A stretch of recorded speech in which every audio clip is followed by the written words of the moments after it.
Shalom Uvracha, dans la paracha qu'on va lire cette semaine, Bezrat Hashem, la paracha de Bo, il est écrit Ushmartem et Amatzot. Vous devrez observer, faire attention, être scrupuleux quant à la confection des matzot. Parce que moi, Kadosh Baruch Hu, je vous ai sorti d'Égypte, etc., etc. Bien, Rabbi Yoshia, l'un des Amoraïm, Rashi rapporte ça sur place, et il dit la chose suivante. Il dit Al tiye kore, shalom uvracha, eta matzot, et là, eta mitzvot. Ne dis pas il faut observer, il faut faire attention aux matzot, dis il faut faire attention aux mitzvot. Kederer she'en machmitzin eta matzot, kach en machmitzin eta mitzvot. Et là, imba leyatra, ase ota miyad. Ça veut dire quoi? Le mot matzot et le mot mitzvot, c'est écrit de la même façon. Donc il y a écrit, ne dis pas ushmartem et matzot, mais dis ushmartem et mitzvot. Que de la même façon que la matzah, il ne faut pas la faire devenir chametz, de la même façon quand tu as une mitzvah qui se présente à toi, eh ben fais en sorte d'être vigilant et de ne pas la faire devenir chametz.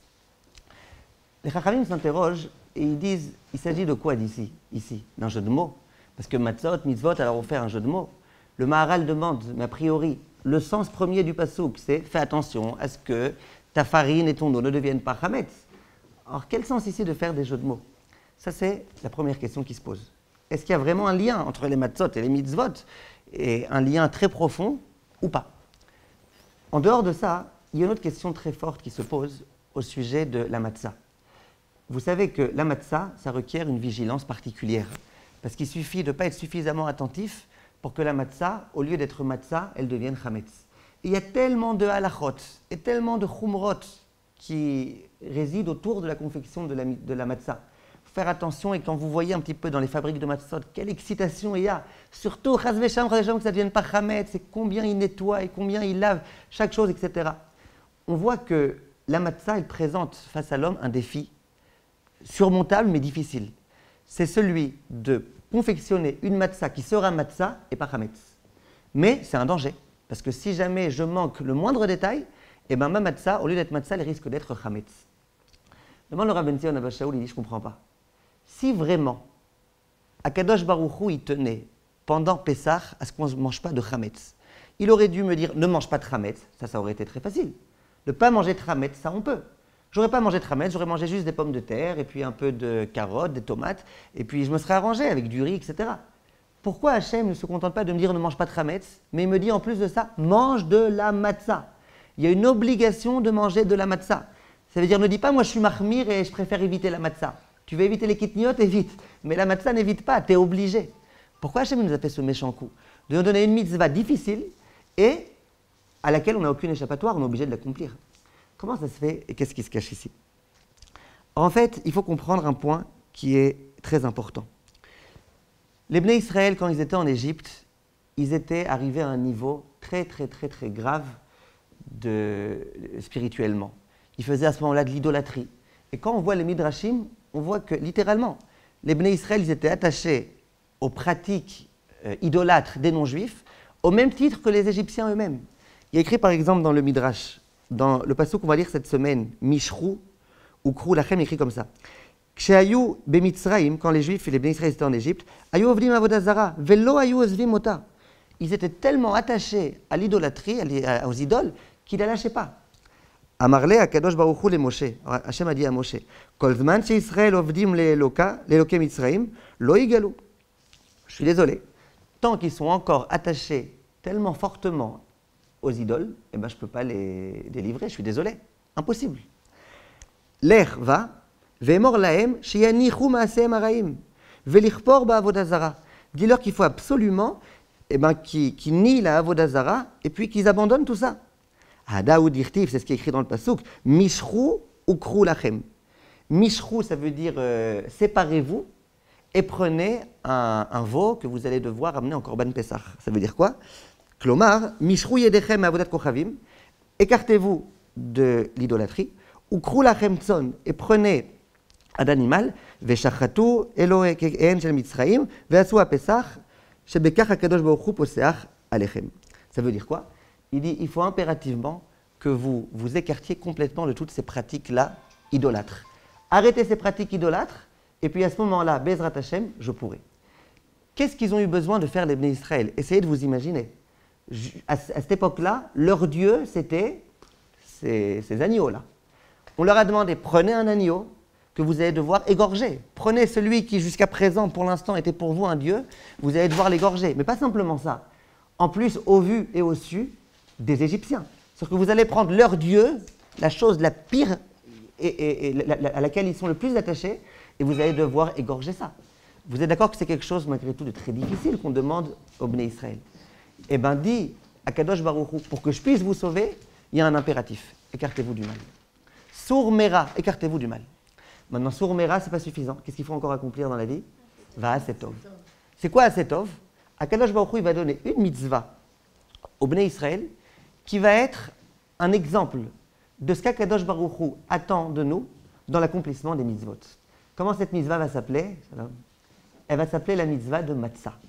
La mitzvah de Matzah, ça va être l'exemple prototype de la mitzvah qui va permettre Bezrat Hashem au Bnei Israël de devenir un peuple et de se rattacher à Akadosh Baruch Hu. Sour Mera, c'est on s'écarte des idoles. Va Setov, c'est la mitzvah de la Matzah. Question, qu'est-ce que la Matzah? La Matzah, c'est pas très compliqué, la recette, c'est je crois la chose la plus simple au monde, c'est de la farine plus de l'eau. Rien d'autre, même pas de sel. Je crois qu'on écrit, on met pas de sel dans la challah, la Matzah.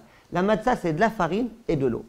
On mélange ça, et puis on commence la course à la montre. On a 18 minutes pour avoir complètement terminé de cuire la Matzah. Maintenant, attention, parce que tout ce qu'on dit qu'on a 18 minutes, c'est uniquement si on laisse ça mélanger et qu'on ne fait rien. Mais si on commence à pétrir la pâte, elle se réchauffe un petit peu, d'une certaine façon, et c'est possible, écrit en Shulchan Aruch, que si tu lâches la pâte, si tu arrêtes de t'occuper de la pâte, même pendant quelques instants, qu'elle devienne déjà chametz. Donc, la matzah, c'est du non-stop. Pendant les quelques minutes que ça prend de la préparer, il faut à aucun moment s'arrêter. Ça veut dire que la matzah, si on réfléchit bien, la matzah, c'est l'exemple de ce qu'on appelle, dans la terminologie de la Torah, la zrizout. La zrizout, c'est l'empressement. La zrizout, c'est le zèle. Ça veut dire essayer d'être le plus rapide possible. Quand tu as commencé une mitzvah, eh ben, empresse-toi à la finir jusqu'au bout. Ne laisse pas du tout d'attente, aucun moment d'attente. Si on réfléchit un petit peu à la zrizout, quand on parle de cette dimension qui s'appelle la dimension de la zrizout, qu'est-ce que cette dimension? Généralement, on a l'impression que pourquoi c'est bien d'accomplir la mitzvot avec empressement? Parce que, attention, si jamais tu n'accomplis pas suffisamment rapidement, eh ben, la mitzvah risque de te filer entre les mains. Et donc, on a l'impression que la zrizout, c'est un moyen pour ne pas rater, ne pas gâcher la mitzvah. C'est l'impression qu'on a. Et quand on a l'impression que non, mais à part ça, c'est sûr que c'est bien de faire les mitzvot comme il faut, mais on a l'impression, en tous les cas, vous serez d'accord avec moi, que c'est un hidour. On a l'impression que c'est un petit peu mieux. Ça veut dire la mitzvah, l'essentiel, c'est l'acte. Les intentions, n'en parlons pas. Et puis, si tu l'as fait en t'activant, eh ben, c'est un petit peu mieux. C'est l'impression qu'on a. La vérité, c'est que le Messias Yesharim le dit. Il dit pourquoi, entre autres, c'est important d'accomplir les mitzvot avec empressement? Parce que qui te dit que demain tu pourras l'accomplir cette mitzvah? Aujourd'hui, on te sollicite. Hachem te sollicite. Tu as la possibilité d'accomplir une mitzvah. Qui te dit que demain tu pourras? Donc, dès que tu peux, il faut accomplir la mitzvah. La question qui se pose, c'est est-ce qu'il n'y a que ça? Est-ce que le but de l'accomplissement de la mitzvah bizrizout, c'est uniquement ça ou pas? À propos de David Amelech, il est écrit dans le pasuk Chashti velo itmamati. Ça veut dire quoi? Chashti, c'est j'ai été rapidement. Velo itmamati, ça veut dire et j'ai pas pris mon temps. Alors, toute personne qui a un QI un tout petit peu élevé, il comprend que si j'étais rapidement, c'est que j'ai pas pris mon temps. Et puis si j'ai pas pris mon temps, ben, j'ai dû aller rapidement. Qu'est-ce qui se cache ici? Rachamim me disent non. Il y a des gens qui vont vite, pourquoi? Parce qu'au début, ils ont pris tout leur temps. Donc au début, ils ont pris tout leur temps. À la fin, ils n'ont pas le choix, ils ne veulent pas arriver en retard. Ils fusent à la vitesse de l'éclair. Bien, David Amelech, il dit pas du tout. Moi, je fuse. Mais pas parce qu'au début, j'ai pris du retard et donc du coup, le seul moyen d'arriver à l'heure, c'est de courir. Pas du tout. Moi, pourquoi je cours? Je cours parce que j'aime la Torah et les mitzvot. Donc on voit que courir, ce n'est pas simplement un moyen d'accéder à bon terme, mais courir, c'est quelque chose en soi. Vous savez qui est-ce qui va nous donner cet exemple de la façon la meilleure? C'est notre chère Matzah. Cette Matzah qu'on embrasse le soir du Seder, grâce à laquelle on accomplit une mitzvah de Horaïta, c'est elle qui va nous donner cet exemple. Pourquoi? Imaginez que je prenne ma farine, mon eau, je mélange tout comme il faut, et que je laisse plus que 18 minutes. Qu'est-ce qui va se passer? est-ce que je vais dire, bon, c'est une matzah dans laquelle malheureusement il a manqué un petit peu de zrizout? Non, c'est devenu complètement autre chose. Ça s'appelle du chametz. L'apparence extérieure, c'est la même. 18, 19 minutes, c'est la même chose. Ça ne va pas tellement gonfler. C'est exactement la même chose. Mais l'un, c'est de la matzah, l'autre, c'est du chametz. C'est que quand tu vas manger la matzah le soir du seder, tu vas accomplir une mitzvah deoraïta. Et quand, chasvé shalom, tu risques de manger du chametz le soir du seder, tu accomplis, chasvé shalom, tu commets une avera deoraïta, gravissime. C'est quoi toute la différence? Toute la différence, c'est l'empressement qu'il y a eu. Donc, disent les balais à Moussa, tu vois que l'empressement dans l'accomplissement de la mitzvah de la matzah, ce n'est pas un petit plus, c'est rédhibitoire. Sans ça, il n'y a rien. Ça veut dire que la même matzah, elle s'est transformée en chametz à cause d'un trop long laps de temps qui s'est produit entre le moment où tu as commencé et le moment où tu as terminé. Mais plus que ça, est-ce que vous connaissez un moyen, si vous connaissez, dites-le moi, je suis preneur, est-ce que vous connaissez un moyen pour prendre du chametz et le rendre matzah? Prendre du pain qui est à motzi et le rendre mésonote, j'ai des moyens. On fait une soupe à l'oignon, moins qu'un kazaït, j'ai des moyens. Mais est-ce que vous pouvez risquer à prendre du chametz et dire, bon allez, moi j'ai fait, c'est malheureusement, c'est dommage, allez, maintenant on va trouver un moyen pour essayer de transformer ça en matzah. Vous connaissez? Hein? Déborah, vous ne connaissez pas? Moi non plus, je ne connais pas, ça n'existe pas.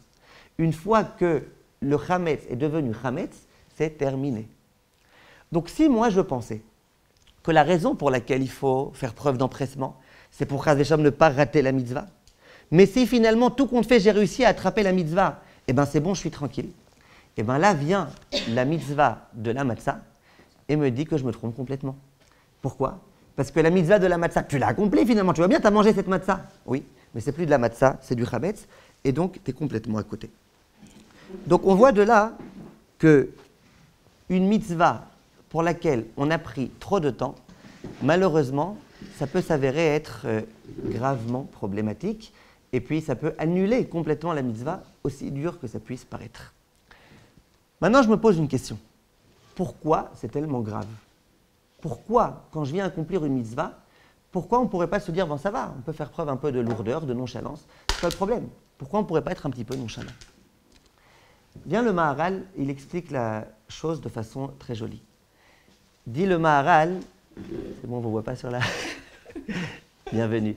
Dit le Maharal la chose suivante. Il dit... Allez, bouteille? Je sais pas, je vois pas. Non, merci. Dit le Maharal, faut regarder par là. Dit le Maharal la chose suivante. C'est quoi la lourdeur, pour parler un bon français? La kvedout, c'est quoi la nonchalance, c'est quoi? Tous les sifrés, les sfarim de Kabbalah et compagnie, ils expliquent que la fainéantise, ça provient du corps. La lourdeur, c'est toute la matérialité, c'est le corps, c'est l'aspect matériel de l'homme qui fait que sans arrêt il est lourd, etc. Eh bien, ça c'est la matérialité. Et comme ça, le Messiah Yesharim dit aussi, ce qui empêche à l'homme d'être empressé, d'être zariz, c'est la lourdeur. Comme ça, Chachamim m'explique. Maintenant, les mitzvot, elles sont divines, elles sont éloquiot. C'est Akadosh Baruch Hu qui les a données. Maintenant, Akadosh Baruch Hu, lui, c'est évident qu'il est complètement au-dessus du temps. Ça n'existe pas pour lui, ça lui prend du temps de faire quelque chose. Ça n'existe pas auprès d'Akadosh Baruch Hu, la lourdeur. Akadosh Baruch Hu, quand il a quelque chose à faire, il le fait immédiatement. Donc, les mitzvot d'Akadosh Baruch Hu, elles sont spirituelles. Ce qui est spirituel, il n'y a pas d'emprise de temps. Ce qui est spirituel, eh ben, logiquement, tu as la possibilité d'accomplir la mitzvah, tu accomplis tout de suite. Non, quand Akadosh Baruch Hu me donne une mitzvah, de quelle façon il aimerait que je l'accomplisse? Eh ben, de façon spirituelle. Plus la mitzvah elle peut rester spirituelle, mieux c'est. Si maintenant, une fois que la mitzvah se présente face à moi, je commence à être lourd, et à attendre, et à être nonchalant, et à faire preuve d'indolence pendant des heures et des heures et des heures, même si finalement j'accomplis la mitzvah, mais dans cette mitzvah, il y a trop de matérialité qui aurait été mêlée. Donc c'est plus une mitzvah qui est pure. Akadosh Baruch Hu, il aimerait que la mitzvah elle reste spirituelle, qu'elle reste pure. Donc quand je ne mêle pas de lourdeur, eh ben, la mitzvah, elle est complètement spirituelle. Et dit le Maharal, regardez comment c'est beau. C'est-à-dire que l'homme qui est matériel, il peut, s'il arrive à faire preuve d'empressement, supprimer de la mitzvah l'aspect matériel et rendre la mitzvah complètement spirituelle. Et il dit le Maharal, c'est mieux qu'un ange. Parce que l'ange, lui, il n'a pas de corps, donc le problème est résolu. Mais l'homme qui a un corps, et donc qui pourrait faire intervenir tous les paramètres du corps et toute la nonchalance, etc., et qui ne le fait pas, eh bien l'homme a réussi à relever le défi. Donc, accomplir une mitzvah, bizrizut, c'est supprimer de la mitzvah l'aspect trop corporel et matériel et réussir à rester complètement dans le spirituel.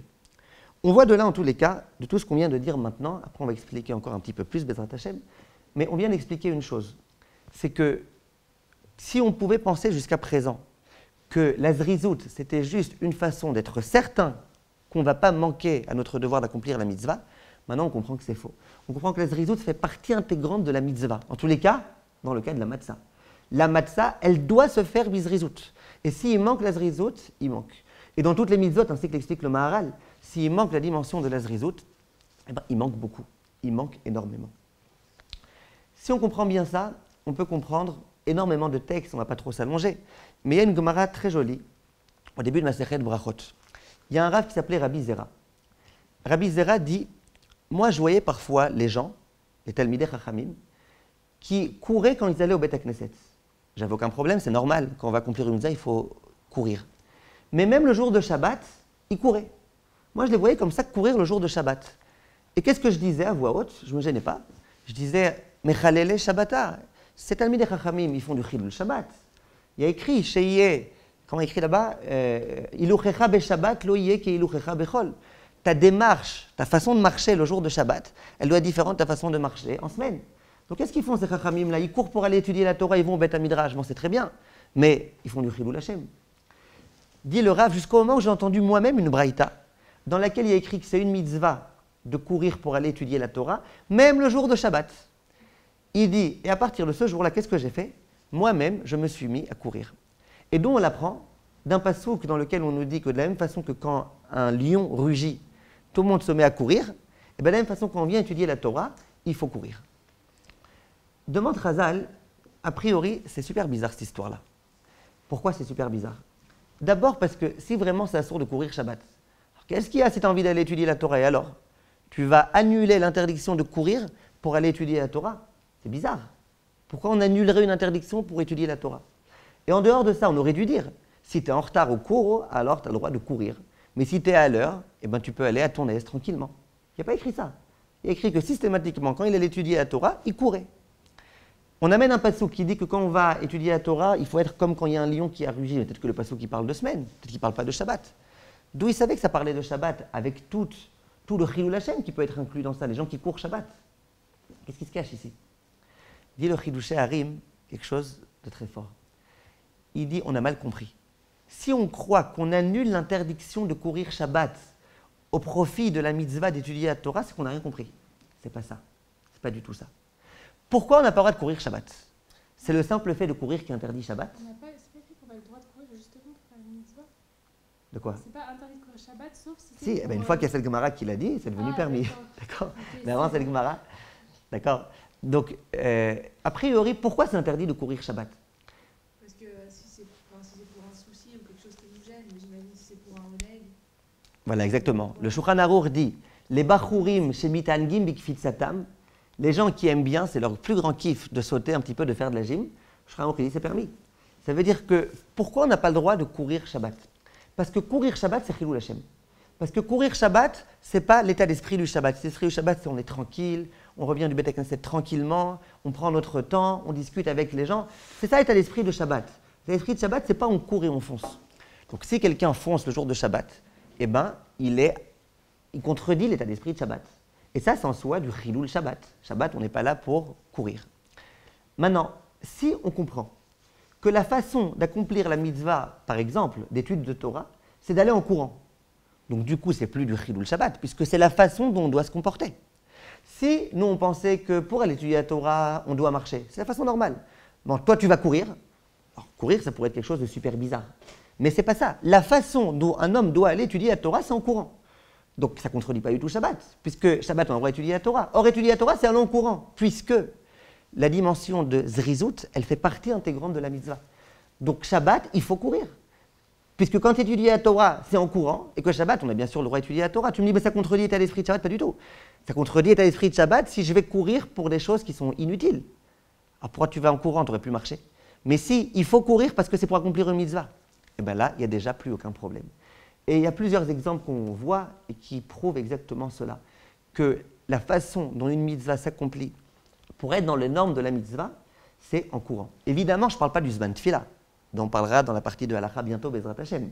C'est sûr que si quelqu'un dit « moi je suis zariz, je prie avant la 4e heure », c'est pas que tu es zariz, c'est que tu es obligé de prier avant la 4e heure. Et si tu pries après la 4e heure, tu es déjà complètement en dehors du temps, tu es déjà a posteriori. Moi je parle même d'une mitzvah dans laquelle tu es encore dans les temps. Mais si tu le fais sans courir, tu as laissé la matière s'introduire dans ton acte et tu es un petit peu malheureusement à côté. Bon, si on réfléchit un petit peu, comment une matzah devient chametz? Donc on a compris, on a accepté en tous les cas, que si tu laisses la matzah trop de temps, elle va devenir chametz, et que c'est très grave, et qu'il y a une différence colossale entre le chametz et la matzah. Moi je pose une question, comment la matzah devient chametz? Disent Chazal, c'est pas compliqué. Il suffit que tu fasses rien, que tu sois passif, pour que la matzah devienne chametz. C'est-à-dire que si nous on a l'impression quelquefois qu'il faut faire le mal pour procéder du mal, et bien là on voit que non. Tu peux ne pas faire le bien, et en soi, c'est déjà du mal. C'est ce qu'on voit ici. Ça veut dire quoi? Moi, j'ai pris ma pâte, j'ai juste commencé un petit peu à la pétrir, j'ai mélangé l'eau avec la farine. Maintenant, ça y est, j'ai rien fait. Je suis pas répréhensible, j'ai rien fait. Dis Rachmé à Moussa, mais c'est justement ça le problème, comme ils nous disaient les profs à l'école. C'est ça que je te reproche, pourquoi tu n'as rien fait? Et tu dis, elle veut dire rien faire. D'accord? C'est quoi tu n'as rien fait? Tu n'as rien fait, ça veut dire que, étant donné que tu as laissé la pâte comme ça, tu as laissé la pâte sans la travailler, eh bien, il y a des bactéries qui vont venir et qui vont faire qu'elle va devenir chametz. C'est comme ça que ça marche. Aujourd'hui, pour accélérer un petit peu le processus, on met nous-mêmes de la levure et des bactéries, tout type de choses qui vont lever la pâte. Mais normalement et logiquement, même si tu mets rien, le temps va faire son œuvre et finalement, toutes les bactéries vont rentrer dans la pâte et vont faire que ça va devenir chametz. Par contre, si tu te dépêches et que la pâte est toujours en mouvement, là, il n'y a rien qui va se passer. Donc la leçon de la matzah, c'est quoi? C'est que quelquefois, même de façon passive, tu peux faire le mal. Quand tu ne fais pas le bien activement, tu laisses le mal entrer en toi et c'est là que les problèmes commencent. Il y a écrit dans Chazal qu'il y avait un rave, quand il priait à la fin de cette fila, il disait à Kadosh Baruch Hu, Hachem, Retzonenu lasot retzoncha. Nous, notre véritable volonté, si tu nous interroges à Kadosh Baruch Hu, c'est de faire ta volonté. Écoutez la beauté de cette fila. Ma vraie volonté, pas ce que je fais. Dans les faits, je ne fais pas ta volonté, je fais plein de fois autre chose. Dans les faits, ma vraie volonté, c'est d'avoir beaucoup d'argent et de machin. Non, ma vraie volonté. Tu me demandes c'est quoi ma vraie volonté? Ma vraie volonté, c'est ni argent, ni rien du tout, que faire ton ratson. Rien, ni vacances, ni rien. Retzon Hashem. Ma vraie volonté, Retzon Hashem. Si Retzon Hashem, c'est d'avoir de l'argent et aller en vacances, il n'y a pas de problème. Mais je veux dire, ma volonté principale, c'est de beaucoup étudier la Torah, de faire beaucoup de mitzvot et d'être Bezrat Hashem, un bon juif. C'est ça ma vraie volonté. Alors comment ça se fait que je ne suis pas toujours à la hauteur de mes exigences? On dit, et là, chez Aseor, chez Ba'issa, Me'akev. Le chametz, le levain qui est dans la pâte, il dérange. Et après, le Rav finissait cette fila en disant, Hachem, aide-nous à résoudre le problème du levain, et puis comme ça, on pourra à nouveau accomplir ta volonté. C'est quoi ce levain-là qui se trouve en l'homme? On retrouve cette même logique-là du chametz. Le levain, c'est le chametz. Qu'est-ce qu'on dit dans le Kol Chamira Dika Birchuti à Pessah? On annule le chametz, le seor, on annule toutes ces choses-là. Dit Rashi sur place, ça veut dire quoi? Ça veut dire Yetzer hara shebilvavenu amachmitzenu. On a à l'intérieur de nous un Yetzer hara qui fait que ça devient chametz. Ça veut dire quoi? Nous, on a l'impression que le Yetzer hara, ce qu'il veut de notre part, c'est qu'on commette des avérotes. Et c'est vrai, il ne se gêne pas. Parfois, il nous demande littéralement, fais du lashon hara, fais ceci, fais cela. Il ne se gêne pas. Mais parfois, il voit qu'il n'a pas beaucoup de chance avec nous. Qu'est-ce qu'il fait? Il a un meilleur conseil. Il dit, c'est pas la peine de faire des avérotes. Juste, ne fais rien. Ne fais rien. Je dis, mais non, si je fais rien, ben, je vais étudier la Torah. Non, ne fais rien. Ne fais rien du tout. Ne fais rien. Maintenant, c'est quoi le problème quand le Yetzer hara me dit ne fais rien?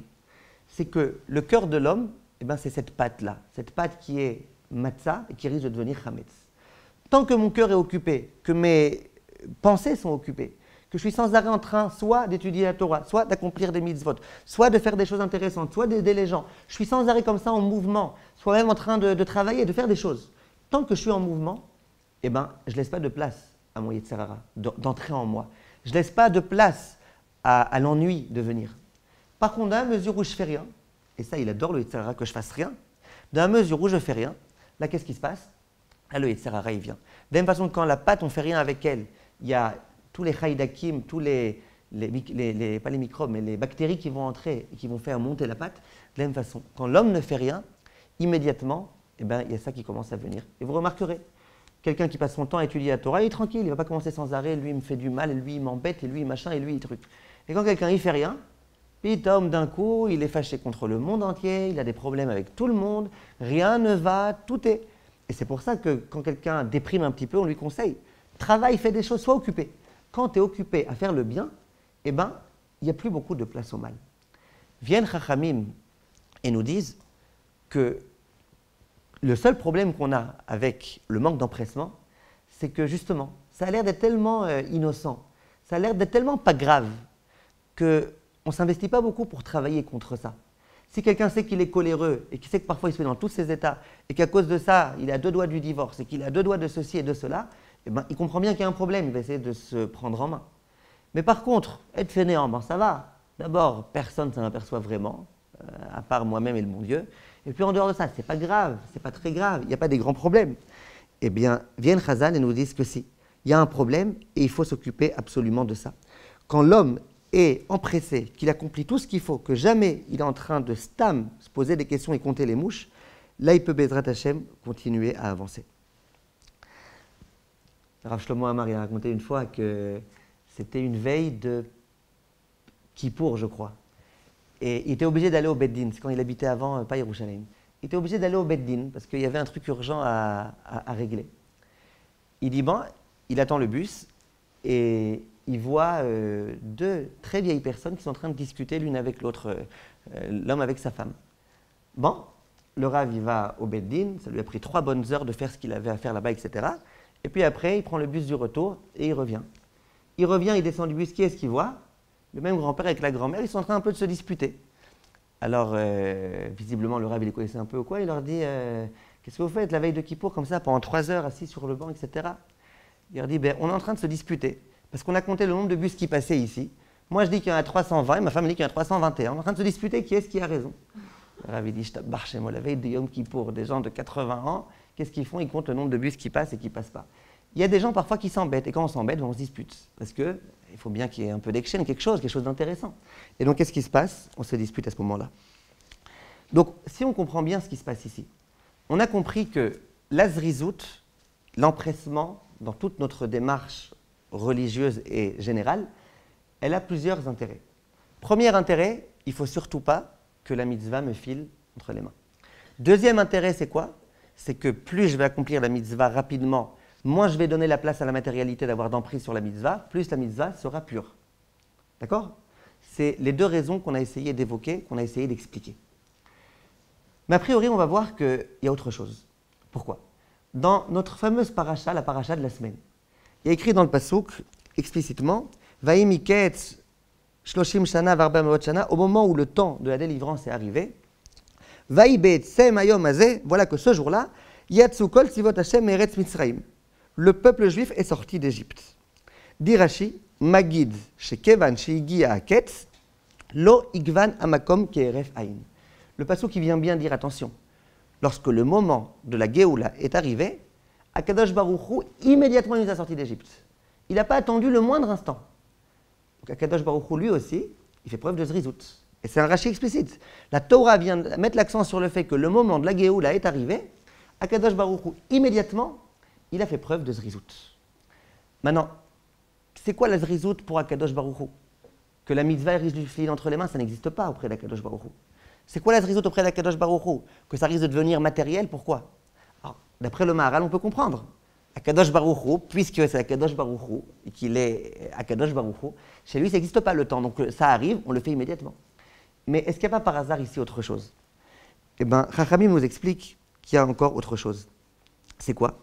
C'est que la zrizout, ça dénote un amour profond de la Torah et d'Akadosh Baruch Hu qui nous l'a donné.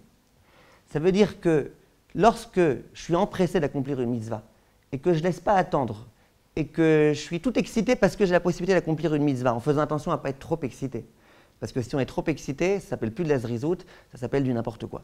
Mais si jamais je fais les mitzvot rapidement, il y a une mitzvah, oui, comment, quoi, avec plaisir, tout de suite, non, j'attends pas, je finirai mon café quand il se sera refroidi, c'est pas grave, je fais.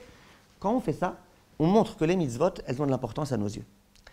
Et bien évidemment, une mitzvah dans laquelle on montre de l'attachement, c'est une autre mitzvah, une toute autre nature que la mitzvah dans laquelle on ne montre pas d'attachement. Si Akadosh Baruch Hu nous dit, les enfants, le moment est arrivé, dès que c'est arrivé, je me suis empressé de vous sauver. C'est-à-dire que Akadosh Baruch Hu nous dit, je vous aime, j'ai la possibilité de vous sortir de cet esclavage insupportable, dès que je le peux, je le fais. Nous, si on veut montrer cette réciprocité de la relation avec Akadosh Baruch Hu, et lui montrer que nous aussi, on est autant attachés à lui que lui est attaché à nous, eh bien qu'est-ce qu'on fait? Quand on a une mitzvah qui se présente à nous, immédiatement, on essaye de l'accomplir. Donc, la zrizout, ce n'est pas simplement parce que j'ai peur de rater la mitzvah, même si je n'ai pas peur de la rater, même si je sais que je n'arriverai pas en retard au cours. Alors, pourquoi ce Rav, Rabbi Zera, il courait, même Shabbat? Parce que je montre que pour moi, les mitzvot, c'est important. Comment je montre? Je montre en courant. Il y a écrit dans le passouk de Shlomo que l'homme qui n'est pas empressé, il est chassar lev. Chassar lev, littéralement, c'est-à-dire qu'il lui manque le cœur. Ça veut dire quoi, il lui manque le cœur? C'est-à-dire qu'il lui manque la conscience de l'importance de la chose. Pour reprendre un exemple qui va vous agacer, parce que j'imagine qu'on vous l'a déjà dit tellement de fois dans des moments où vous n'aviez pas envie de l'entendre, et moi aussi, quand vous avez un avion à prendre, vous arrivez aussi en retard. Ça veut dire quoi? Ça veut dire qu'il y a des gens qui, oui, même quand ils ont un avion à prendre, ils arrivent en retard. Et puis, ils se battent pour essayer de rentrer malgré tout, soit ça marche pas. Il y a des gens auxquels il manque du cœur. Il y a des gens qui sont des négligents de nature. Ces gens-là, ils ne comprennent pas qu'il y a des choses qui ont de l'importance. Il y a une importance, il y a un horaire auquel tu dois voyager. Et si tu arrives en retard, eh ben, tant pis, tu ne pourras pas montrer dans l'avion. Il y a des gens qui refusent l'importance.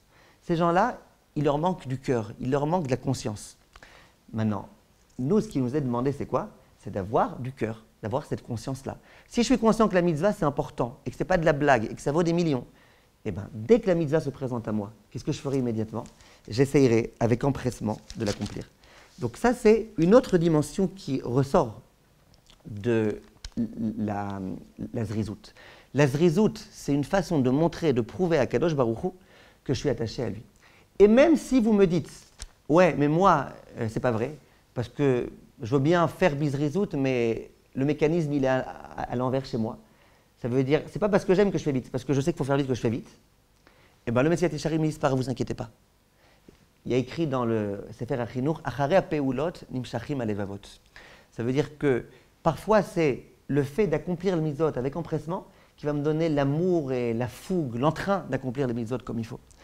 Et le Messias Yesharim donne ce conseil. Il dit, même si tu sens que tu n'as pas une zrizout naturelle qui s'éveille en toi, eh bien toi, fais tous tes actes comme ça avec, pas précipitation, mais empressement, et tu verras que ça te donnera le brain, ça te donnera comme ça l'engouement d'accomplir les mitzvot comme il faut. On peut se battre avec quelqu'un pour faire une mitzvah, genre, ah non, c'est moi la première qui laisse la place, c'est moi. Vous voyez ce que je veux dire? Genre après, on rentre dans un système un peu...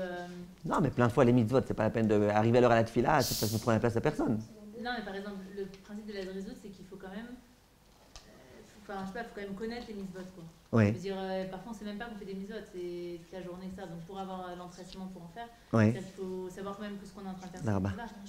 je sais pas, il y a un niveau de connaissance, vous voyez ce que je veux D'accord, dire, il faut savoir, c'est pour ça qu'il faut les deux. Bah, juste, bon, encore les C'est pas juste en courant que ça va venir, il faut aussi comprendre de quoi on parle et de qu'est-ce qu'on fait, vous avez raison. Mais parfois, c'est en courant qu'on s'excite un petit peu, que ça nous éveille notre cœur. Donc, c'est quoi la différence entre précipitation et empressement? ah ben c'est une grande différence. La précipitation, c'est quand on est tellement précipité, on fait tellement rapidement qu'on ne peut même plus réfléchir. L'empressement, c'est prendre le temps de réfléchir.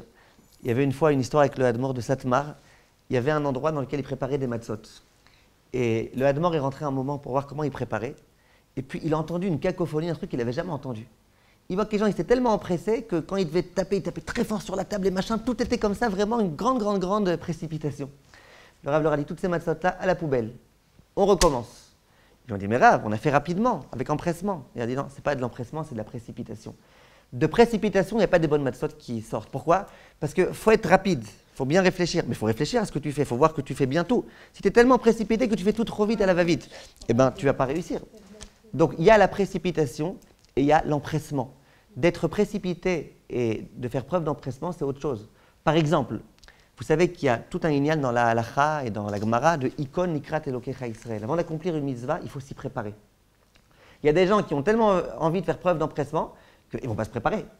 Pendant 1 heure, je vais me préparer à la tefila, mais non, si j'ai envie de faire preuve d'empressement, je prie tout de suite. Alors, sur ça, il y avait un Rav, le petit-fils de Rabbi Akiva Eger, qui disait il y a écrit Zrizin Magdimim la mitzvot. Il n'y a pas écrit Zrizin Magdimim ba mitzvot. S'il y avait écrit les gens empressés, ils font la mitzvah tout de suite, ça voudrait dire ils s'empressent, il faut immédiatement qu'ils soient déjà dans l'atmosphère de la mitzvah. Pas écrit ça. Écrit ils s'empressent à la mitzvah. C'est-à-dire ils s'empressent de faire les préparatifs nécessaires à la mitzvah. Et ça, il faut faire très attention. Je vous avais raconté une fois l'histoire dans la yeshiva de Raphaïm de Brisk d'un élève. C'était l'élève le plus assidu de la yeshiva. Mamash, il dormait 2 heures par nuit. Il passait le reste de son temps à étudier. Plein de fois, il ne mangeait pas tellement qu'il était assidu. Et cet élève-là, malencontreusement, c'était le plus amaharetz de la yeshiva. Il connaissait rien. Alors, les élèves, ils se sont dit, c'est vraiment pas juste ça. L'élève le meilleur, l'élève qui étudie le plus, c'est lui qui connaît le moins, c'est pas juste. Ils ont été voir le Raphaïm de Brisk. Ils ont dit que Vodarav, on veut comprendre. Comment ça se fait que cet élève-là, qui passe tellement de temps à étudier la Torah, il devrait le récompenser quand même. La Torah, elle devrait s'offrir à lui. Comme il est écrit dans Chazal, que quand quelqu'un s'investit pour la Torah, elle s'offre à lui comme une kala à son khatan. Comment ça se fait? Vient le Rav et il leur dit, vous savez pourquoi? Parce qu'il est trop matmide.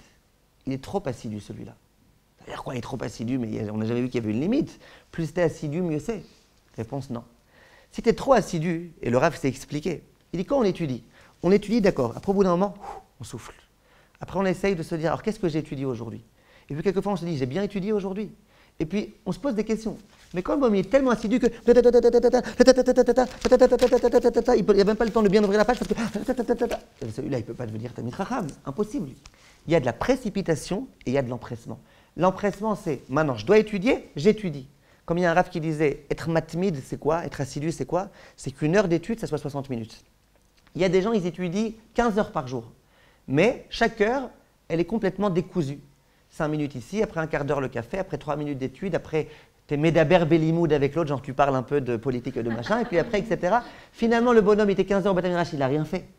Il y a des gens qui sont au Beth Midrash pendant 1 heure, mais leur heure, c'est 1 heure. Il n'y a pas de téléphone, le téléphone est éteint, il n'y a pas de, évidemment, il n'y a pas de WhatsApp, il n'y a rien du tout. Il y a 1 heure connectée à Kadosh Baruch Hu.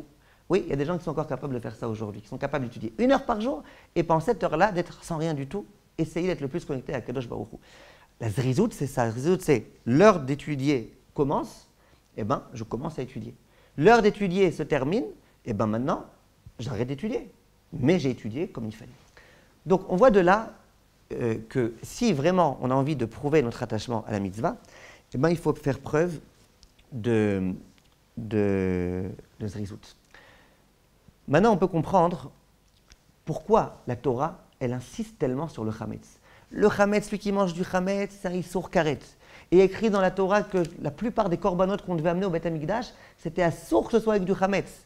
Toutes les menachot qu'on devait amener comme sacrifice, il fallait que ce soit avec des matzot. Surtout pas de chametz. On a l'impression que la Torah, elle fait presque une obsession de ça. Pas de chametz, c'est très grave, non, non, non. Et puis bon, que les gens sont obsédés du chametz à l'approche de Pessah, ça vous le savez mieux que moi, surtout les femmes. Mais en tous les cas, on ne sait pas pourquoi. Comment ça se fait que la Torah, elle insiste tellement? Au Beth Amikdash, pas de chametz. Pourquoi? Bien, c'est faire Achinoch et dit, je vous lis dans les mots, il faut effacer, écarter du korban le plus possible le chametz, parce que le chametz, c'est l'attente, le temps trop long qui s'est passé. Et pourquoi? Ikar dimion liknot midat azrizut ve'akalut ve'ameirut bemaase Hashem baruchu. Ça veut dire que grâce à ça, ce qu'il faut qu'on apprenne, c'est quoi? Ce qu'il faut qu'on apprenne, c'est que dans nos mitzvot et dans nos actes, eh ben, il faut qu'on apprenne de chasser le chametz. Toute la prina du chametz qui est, certes passivement, mais laisser s'introduire la paresse dans nos actes, tout ça, il faut complètement l'éliminer. Donc pourquoi dans le Beth Amikdash, il n'y a pas de chametz? Parce que Chazal voulait qu'on sache et qu'on comprenne bien, et la Torah voulait qu'on comprenne bien, il n'y a pas de chametz. Le chametz, c'est pas kasher. Le chametz, c'est pas soul. Le chametz, c'est pas bien. Et donc, dans le Beth Amikdash, pas de chametz. Tu as me laissé attendre, pourquoi laisser attendre? Pourquoi tu t'es pas préoccupé de faire ça rapidement? Il n'y a pas de chametz. Il y avait, mais c'est certains corbanotes très précis. De celui de la veille de Shavuot, il y avait certains, mais la plupart des corbanotes, c'était sans pain. Le Echem Apanim, c'était avec du pain, mais la plupart, c'était sans pain. C'est fait on dit pourquoi la plupart des corbanotes, c'était sans pain? Pourquoi il y en a qui étaient avec du pain? C'est une bonne question. Maintenant, viennent Chachamim et disent, et qui est-ce qui s'occupait des corbanotes? C'était les Kohanim. Qu'est-ce que dit la Gemara dans Masechet Shabbat des Kohanim? Kohanim, zrizim hem. Les Kohanim, eux, c'était des gens empressés. Donc on voit que tout ce qui tourne autour de la Avodat Hashem, il faut que ça soit fait avec énormément d'empressement. Voilà ce qu'on apprend de là. Maintenant, on peut comprendre. Les Bnei Israël sont sortis d'Égypte. Hachem dit, moi j'ai un problème de vous sortir d'Égypte. Vous êtes comme les Égyptiens. Vous êtes exactement comme les Égyptiens, vous faites de la Avodah Zara. Maintenant, si vous sortez, ce n'est pas pour rien, vous allez devoir recevoir la Torah. Hachem dit aux Bnei Israël deux choses. Premièrement, vous vous écartez du mal. Deuxièmement, vous faites le bien. Comment vous vous écartez du mal? Vous vous écartez du mal, premièrement, en retirant la Avodat Kochavim. Et comment vous allez faire pour bien montrer que vous êtes complètement déconnecté de la Avodat Kochavim? Vous allez prendre un agneau et vous allez le tuer. Comme ça, vous avez bien montré, c'est terminé. Il n'y a plus d'idolâtrie. L'agneau, c'est plus, ou le veau, c'est plus une idole. C'est terminé. Maintenant, mais il faut aussi qu'on comprenne maintenant quel va être notre devoir dorénavant. Notre devoir dorénavant, ça ne va pas être simplement de s'écarter du mal, ça va être de faire le bien. C'est quoi le bien? Le bien, c'est les mitzvot. Dans quel état d'esprit on va devoir faire les mitzvot? Eh bien, il y a une mitzvah qui va bien nous indiquer et qui va être révélatrice pour toutes les autres mitzvot. C'est quoi cette mitzvah? C'est la mitzvah de la matzah. La mitzvah de la matzah, qui est le prototype, l'exemple le plus parlant de la zrizout, ça va être un exemple qui va nous permettre de comprendre comment on accomplit toutes les autres mitzvot. Et c'est ce que Kadosh Baruch Hu voulait. Donc quand Hachem, à ce moment précis, au moment où il nous prépare psychologiquement au travail spirituel qui va nous attendre, il dit « Ushmartem et matzot » attention, faites attention aux matzot. Bien Rabbi Yoshia, il dit « Bien sûr qu'on parle aussi des matzot. Mais on ne parle pas que des matzot. Les matzot, c'est un modèle. Un modèle pour toutes les autres mitzvot. Qu'elles ne se vexent pas, les matzot. La matzah fait partie intégrante des autres mitzvot. Elle n'a pas besoin de se vexer, ce n'est pas la peine de penser qu'elle va avoir honte. Mais c'est un exemple. Non, juste pour terminer. La matzah, ce qui est extraordinaire avec elle, c'est qu'elle englobe, à mon avis, et la dimension de la zrizout, dont on a parlé depuis tout à l'heure, et celle de la zéhirout. Ça veut dire quoi? Et on essaye de terminer sur ce point-là. Le Messilat Yesharim, quand il nous parle de tous les degrés qu'il va falloir gravir pour grandir et devenir des grands hommes, Bezrat Hashem, qu'est-ce qu'il dit?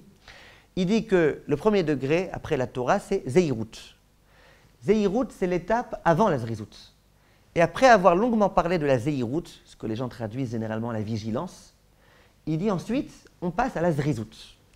Et le Messilat Yesharim dit, vous savez, c'est quoi zéhirout et zrizout? C'est bidiouk la même chose. À un détail près. C'est que la zrizout, c'est dans les commandements positifs. La zéhirout, c'est dans les commandements négatifs. C'est-à-dire que la zéhirout, c'est écarte-toi à fond des avérots. Et la zrizout, c'est cours à fond dans l'accomplissement des mitzvot. Mais c'est exactement la même chose. La zéhirout, c'est quand tu vois qu'il y a une avéra qui s'approche de toi, enfuis-toi, de peur qu'elle te rattrape. Et la zrizout, c'est tu as une mitzvah qui est en train de s'enfuir, cours-lui après pour essayer de la rattraper. Mais c'est exactement la même chose. Donc si on a bien compris maintenant, Baruch Hashem, ça fait longtemps qu'on a bien compris, mais on a révisé, c'est quoi la zéhirout, la zrizout, on comprend aussi c'est quoi la zéhirout. C'est-à-dire que de la même façon que quand il y a une mitzvah qui se présente à moi, eh ben, elle va être d'une immense qualité si j'essaye de fuser pour essayer de l'accomplir. De la même façon, quand il y a une avéra qui risque de me solliciter, eh ben, plus vite je vais foncer et plus je vais m'écarter d'elle, mieux ce sera. Mais les deux, c'est la même chose. Zéhirout, zrizout, les deux font partie de la même famille. Eh bien, à mon avis, l'exemple de la matzah, c'est le meilleur exemple pour comprendre qu'il faut accomplir et zéhirout et zrizout. Si Hachem nous avait donné la mitzvah des tfilines et qu'il nous avait dit qu'il faut faire cette mitzvah bizrizout, eh ben, ça aurait été un bon exemple de zrizout. Mais la matzah, elle englobe les deux. Parce que la matzah, c'est d'une part, attention, parce que si jamais tu n'es pas suffisamment rapide, eh ben, ça va devenir chametz. Ça, comment ça s'appelle? Comment ça s'appelle? Zéhirout ou zrizout? Zéhirout. Écarte-toi du issour. Mais quand je m'écarte du issour et que je confectionne cette fameuse matzah, c'est pas simplement que je m'écarte du issour, c'est que je me rapproche aussi de la mitzvah. Parce que grâce au fait que je vais faire bizrizout, ma mitzvah, elle va être bien meilleure. Donc, en m'empressant, quand j'accomplis la mitzvah de matzah, je fais les deux. Et je m'écarte rapidement de la vera et je m'approche rapidement de la mitzvah. Donc, le meilleur exemple de ce qu'Akadosh Baruch Hu attend de nous dans notre vie, à savoir de gravir les échelons tout doucement, de commencer par la zéhirout, en étant vraiment avec beaucoup d'énergie, et après faire zrizout, c'est la matzah. Donc on a posé la question, on a dit, mais comment ça se fait qu'Akadosh Baruch Hu nous ait donné ce pari tellement difficile, et tellement dangereux surtout, de nous dire, vous êtes obligés de manger la matzah. Il aurait dû nous dire juste ne mangez pas de chametz, on n'aurait rien mangé de tout ce qui peut s'apparenter au chametz, et on aurait eu la tâche beaucoup plus facile. Hachem ne dit pas ça. Hachem il dit, j'ordonne de manger de la matzah. Ça veut dire rentrer dans la problématique de la matzah. Prenez le risque d'avoir du chametz et faites tout ce qu'il faut pour ne pas avoir de chametz. Pourquoi? Ben, c'est justement pour ça. Parce que Kadosh Baruch Hu, il voulait, dans notre vie de juif, qu'on fasse preuve de zéhirout et qu'on fasse preuve de zrizout. La matzah, ce n'est pas pari impossible. C'est pari tout à fait possible. C'est ce que beaucoup de gens font chaque année. Comment ils le font? En faisant zéhirout et zrizout, ils le font. Donc, ce que Rabbi Oshia nous a enseigné, est-ce qu'Akadosh Baruch Hu nous demande dans cette paracha, où on se trouve dans une paracha charnière, la paracha de Bo, la Géoula commence. Donc, ce qu'Akadosh Baruch Hu attend de nous dans cette paracha, et à ce moment, c'est quoi? C'est qu'on accomplisse les mitzvot bizrizout. Qu'est-ce qu'on gagne quand on accomplit bizrizout? On gagne tout. On gagne d'une part que on s'assure que Bezrat Hashem, on pourra accomplir la mitzvah jusqu'au bout. On gagne ensuite que dans notre mitzvah, eh ben, il n'y aura aucune dimension matérielle qui se sera mêlée. On sera semblable aux anges qui accomplissent des mitzvot de façon parfaite, et mieux qu'eux. Et on gagne aussi qu'on prouve à Akadosh Baruch Hu combien on est attaché à lui. Le rachat, dans la paracha de la semaine, va dire à son père, mais papa, c'est quoi ces mitzvot-là? C'est quoi ces mitzvot-là que vous accomplissez? Ma avoda azot lachem, c'est quoi? Ça veut dire quoi, c'est quoi? Qu'est-ce qu'il veut le rachat? C'est un rachat tellement rachat. Il dit le Ktav Sofer, non, le rachat, il y a juste une question. Il dit à son père, papa, je ne comprends pas. Tu as tellement de femmes de ménage à la maison, tu as tellement de bonnes, tu as tellement de serviteurs, tu as tellement de machins. Pourquoi tu te salis toi les mains à prendre les corbanotes et à avoir plein de sang dans tes mains? La spongia, tu ne fais pas toi, tu demandes à ta femme de ménage. De faire la vaisselle, tu ne fais pas toi. Or pourquoi tu te salis les mains avec du sang? Tu n'aurais pas pu demander à quelqu'un de le faire? Donc qu'est-ce qu'on lui répond? On lui répond, mais écoute, Yawildi, quand Akadosh Baruch Hu a passé sur les maisons, qui est-ce qui a sauté sur les maisons? C'était ses envoyés? Non. Ani velo malach, ani velo saraf, ani velo shaliach, ani Hashem, ani velo acher. Hashem lui-même est venu et a sauté sur nos maisons. Il nous a prouvé comme ça son affection et son attachement à nous. Si Akadosh Baruch Hu lui-même, birvodo ou beatzmo, il a été prêt à descendre sur terre pour essayer de nous sauver, et bien combien a fortiori nous aussi, on doit sentir la chose comme étant un minimum de reconnaissance, comme étant un mérite de pouvoir servir Akadosh Baruch Hu, nous-mêmes, pas par nos envoyés, par personne. Akadosh Baruch Hu nous a sortis d'Égypte rapidement parce qu'il nous a prouvé notre affection. Nous, qu'on lui prouve notre attachement en essayant, Bezrat Hashem, d'accomplir la mitzvot de la façon la plus zriza possible, Bezrat Hashem.